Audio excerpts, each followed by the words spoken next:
So people under stress, animals under stress, the bushmeat trade, it's given us SARS, it gave us HIV and AIDS. There's this virus called Ebola, and there are other hemorrhagic fevers. These tend to kill people all at once. If they become a little less lethal, and people are traveling around, they could come a lot farther. And then influenza. There's a real reason to be concerned about influenza and global climate change. So these things interact. We wind up with the human population, too much consumption, ecological depletion, economic impacts, and political impacts. And we wind up with problems, health, disease. When we're short on things, we don't take time for our spiritual integrity, and we wind up with warfare. And we wind up doing this. What did Omar Bradley say, General World War II? Ours is a world of nuclear giants and ethical infinites. We know more about war than peace, more about killing than about living.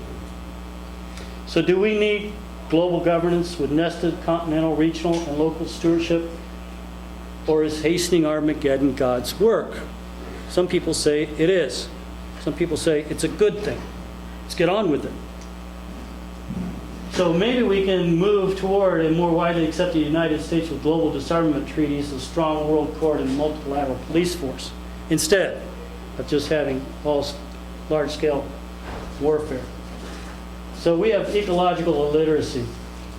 Warfare is our solution for some of these things. Rampant marketing is our solution. We don't do enough of this to control human population. We don't do enough to control corruption. So where are we? Huge filling of wetlands and estuaries, thousands of miles of tropical forest destroyed each year. And if agricultural demand doubles by 2050, up to 90% of existing natural habitat and perhaps half the species on Earth could be lost. So we have all these drivers, and collective denial, ignorance, and inertia is the one that threatens us most. So we can muddle along, or we can learn, we can study not only the ecology and the organisms, but also human needs and expectations, and we can develop a plan, implement it, study the responses, and refine it over time. So stewardship is to address the greatest crises, I think, at hand on this planet, and we get there by educating all ages so that governments acquire the public lands, some things have to come off the table, the waters, and the needed business incentives and disincentives, and the laws to achieve the following. We're going to control chemical contaminants to where they aren't threatening us and our biodiversity anymore. Exotics and invasives aren't being released, and when possible, they're being controlled. Emerging and re-emerging diseases are prevented by facilitating natural biodiversity control, by reducing crowding and stress, by putting proper buffers in, and wild animals are harvested only at rates that allow them to rebound and to have robust, free-ranging populations. Food animal production should be scaled to the land so that waste fertilize the food plants. Again, wastes are fertilizers, again, instead of pollutants. And the animals are well treated, and their diseases are avoided through proper isolation and husbandry. We can eat more plants, we can do more organic production, we can build soil if we do agriculture and forestry well, we can not deplete the aquifers, and we can rehabilitate the estuaries and coastal zones, and we can do something about global warming through smart energy choices. We can leave behind natural areas large enough to sustain even the large carnivores, and we can have these smart buffers so that those areas are not, and smaller habitats are not so impacted by human activities. And we can reconnect the natural areas so that the animals can move, so that genetic diversity can be preserved, so that predator and prey relationships can work.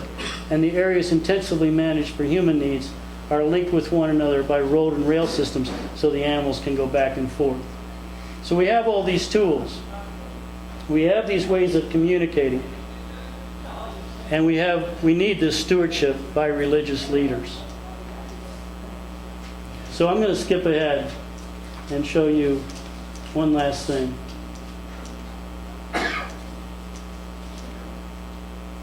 We need to educate women so that we don't have so many people being born, so they have other opportunities.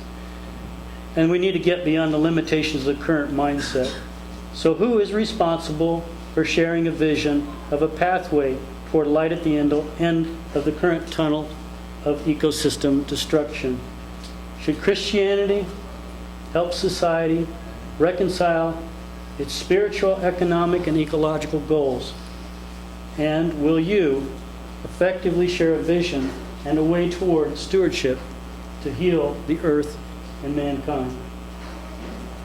I hope that you do. I hope that you come away with a mindset of what the world can be like, of a world that's healing. Because the world is so degraded, we have a wonderful opportunity to make it better.